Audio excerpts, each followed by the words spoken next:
Hello, welcome back to my rants. So one of my big rants today is going to be one steps.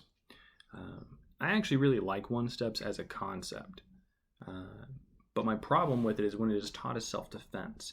And the simple fact of the matter is one steps are not self-defense. That's not what they were designed for, but a lot of people believe it is, and that's what they teach it as. So for clarification, one steps are designed so that you as an individual can begin to learn distance management, understanding where you can punch, where you can kick, where you can elbow, where you can knee, what distance you need to be with your partner or with an attacker before you can perform any said attack or defense. That is the purpose of a one step. And as you get better at it, you can go faster in these things. But in no way, shape, or form is a one-step self-defense. That's not what it is. It's not what it's designed for. Don't think of it as one. Don't teach it as such.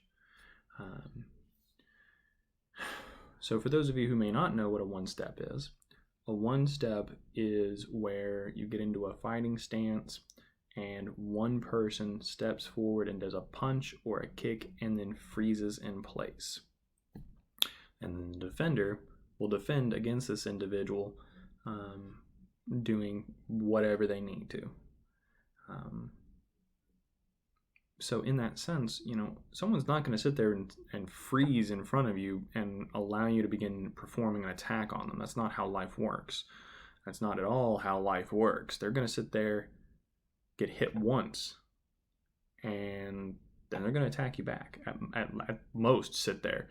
They're going to flail. They're going to freak out. They're going to charge. They're going to do a bunch of things, but they're not just going to pause and let you do stuff. That's why it's not self-defense.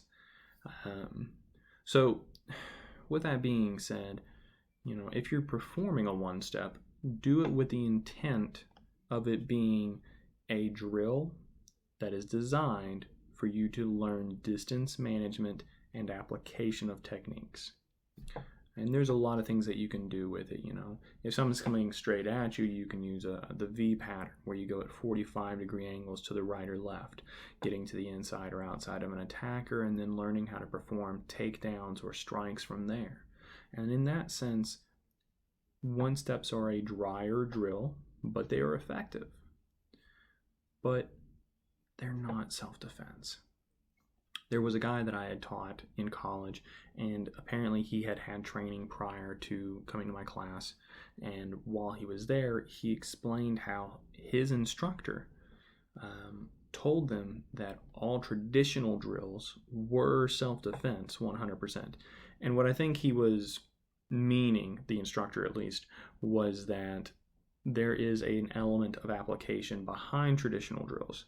That is not what the student, got out of it, though, and that's certainly not what the student thought whenever he came to our class and began to practice these techniques. So that became very problematic for him because he thought that there was something going on that was not, and he thought he was applying something in a manner that was useful, and it was not. So he was given a very false sense of understanding and security in himself. So please, if you're an instructor, explain to your students that it's not self-defense when you're doing a one-step. And if you're claiming that it is, cut that crap, man. You're going to get your kids hurt. You're going to get your adults hurt because that's not what it is. One-steps are not self-defense. I don't know how much more I could beat that horse because it's pretty dead as far as I'm concerned. It's really great for learning different footwork. So I mentioned the V pattern a minute ago. There's the X pattern, T patterns, different things. There's a lot of really great material that can go with it, but don't claim it as something it's not. You're just going to get hurt. You're going to get your students hurt. All right, so that's my rant as far as one steps are concerned. Give me some of your feedback. Tell me what you think. It was a positive, was a negative? Do you agree? Do you disagree? Tell me why. What's going on, guys? All right, so thank you. Have a good one.